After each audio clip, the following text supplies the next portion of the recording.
L'Amérique jamana ka wasaden bulon min ye sena ye, ale ka lasigiden dɔw bɛ taamana Burkina Faso kɔnɔ. Min ye olu ka dalaminɛ ye, o ye John Thomas ye. Ale n'a bɔɲɔgɔnko minnu sera faso kɔnɔ, ka fara olu ka lasigiden min sigilen don Wagadugu kɔnɔ, ni ale ye ambassadeur Sandra Clark ye. O ye o senfa ka se Burkina Faso ka wasaden bulon ɲɛmaa fɛ Ousmane Buguma.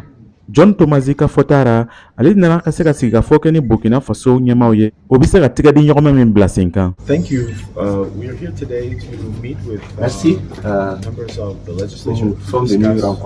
Anw nana Burkina Faso ka wasaden bulon ɲɛmaaw le kunbɛn. An'u ka baara o ye kɔkanko ye Ameriki wasaden bulon kɔnɔ ka se ka tigɛ di ɲɔgɔnma sabati ni jamana tɔw ye.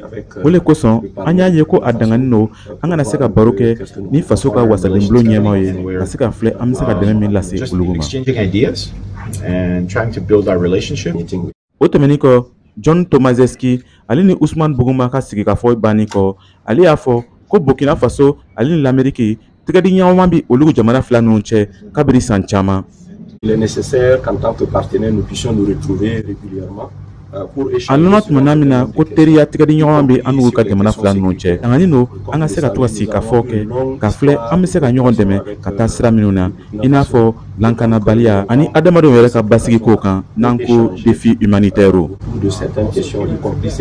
Ni l'Amérique ka wasaden ninnu ko ni olu sera ka faamuyali ko ɲɛnama kɛ Burkina Faso ka aju yɛrɛ kan, o le bɛ se ka to o bɛ se ka dɛmɛ barakaman lase faso ma min bɛna se ka jamanadenw yɛrɛ bɔ nɔgɔ ra. Kabi lankanabaliya warankata n'o jamana kɔnɔ. Ni maa ninnu bɔ ni wasaden bulon ka ɲɛmaa fɛ, o ko o bɛn'o senfa ka se fanga ɲɛmaa fɛ min ye premier ministre ye Apollinaire Kyelem de Tambela ye.